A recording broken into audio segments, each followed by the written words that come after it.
السلام عليكم ورحمة الله تعالى وبركاته.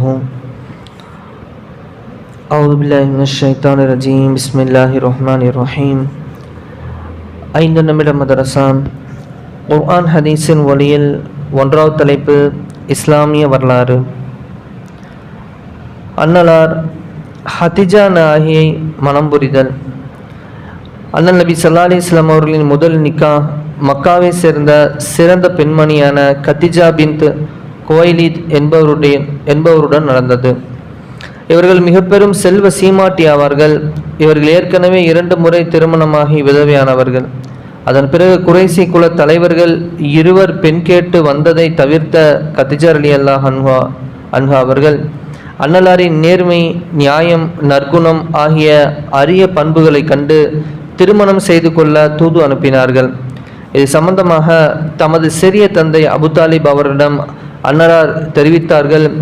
இதை முழு மனதுடன் ஏற்ற அபு தாலிப் அவர்கள் பனு ஹாஷிம் மற்றும் முலர் கோத்திரத்தின் தலைவர்களுடன் கதிஜா ரலியல்லாஹு அன்ஹா அவர்களின் வீட்டுக்கு சென்றார்கள். அபு தாலிப் ஹுதுபா ஒரு திருமணம் இனிதாய் நிறைவேறியது. திருமணத்தின் போது கதிஜா ரலியல்லாஹு அன்ஹா அவர்களின் வயது 40, அன்னலாரின் வயது 25. கதிஜா ரலியல்லாஹு அன்ஹா அவர்கள் இறுதி வரை அன்னலாரின் சுக துக்கங்களில் பங்கு வகித்தார்கள். இவர்களின் மறைவுக்கு பின்பும் இவருடைய அருமை பெருமைகளை நபிகளார் கூறிக்கொண்டே இருந்தார்கள். அன்னலாரின் குழந்தைகளில் இப்ராஹிம் ரலியல்லாஹு அவர்களை தவிர மற்ற யாவரையும் அன்னை கதிஜா ரலியல்லாஹு அன்ஹா அவர்களை ஈன்றெடுத்தார்கள். இரண்டாவது தலைப்பு அன்னலாரின் அற்புதம், உடலின் நறுமணம். ஹஜ்ரத் வாயில் இப்னு ஹஜர் ரலியல்லாஹு அவர்கள் தெரிவித்ததாவது, நான் நபி ஸல்லல்லாஹு அலைஹி வஸல்லம் அவருடன் முசாஃபஹா செய்தேன். அதன் பிறகு 3 நாட்கள் வரை எனது கைகளில் கஸ்தூரி மனம் கமல்வதை உணர்ந்தேன் என கூறினார்கள். மூன்றாவது தலைப்பு ஒரு ஃபர்லை பற்றி. ஜமாத்தை விடுவதன் விளைவு.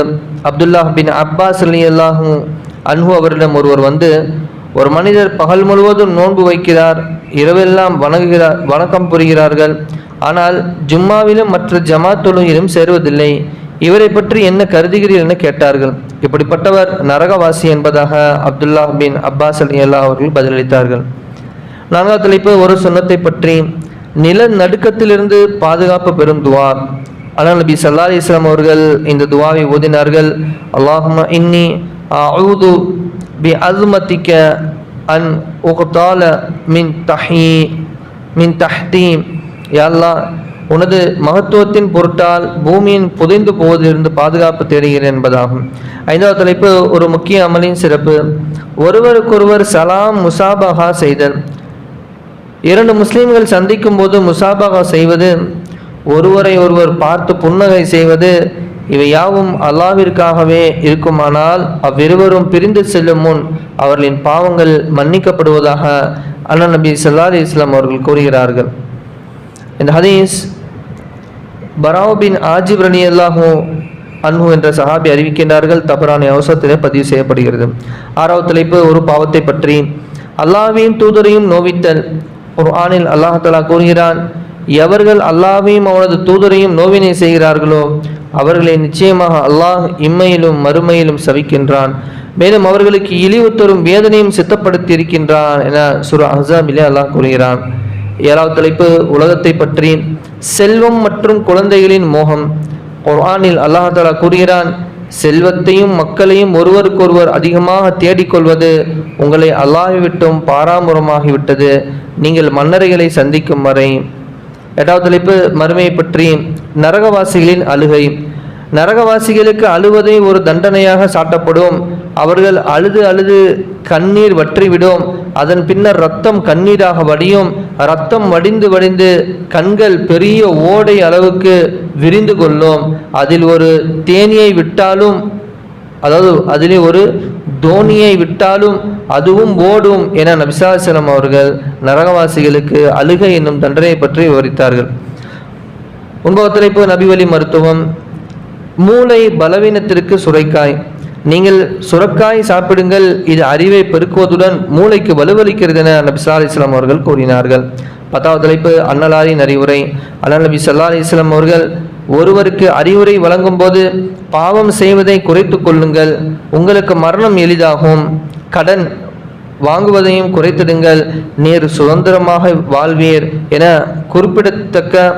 குறிப்பிட்டதாக இப்னு உமர் ரலியல்லாஹு அன்ஹு அவர்கள் தெரிவித்துள்ளார்கள். அண்ணன் நபி ஸல்லல்லாஹு அலைஹி வஸல்லம் அவர்கள் ஒருவருக்கு அறிவுரை வழங்கும் போது இப்படி கூறுறாங்க, பாவம் செய்வதை குறைத்து கொள்ளுங்கள், உங்களுக்கு என்ன ஆயிரும், மரணம் எளிதாகும்.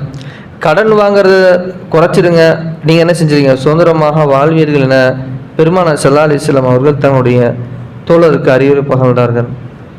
வல்லல்லாஹ் எந்த நலவை கேட்டமோ அதன்படி அமல் செய்யக்கூடிய பாக்கியத்தை நம் அனைவருக்கும் தந்தல் புரிவானாக. சுப்ஹானல்லாஹி வ பிஹம்திஹி சுப்ஹானக்கல்லாஹும்ம வ பிஹம்திக அஷ்ஹது அல்லா இலாஹா இல்லா அன்த அஸ்தக்ஃபிருக வ அத்தூபு இலைக். ஆமீன். கைரி சுப்ஹான ரப்பிக ரப்பில் இஸ்ஸத்தி அம்மா யசிஃபூன் வ ஸலாமு அலல் முர்ஸலீன் வல்ஹம்துலில்லாஹி ரப்பில் ஆலமீன்.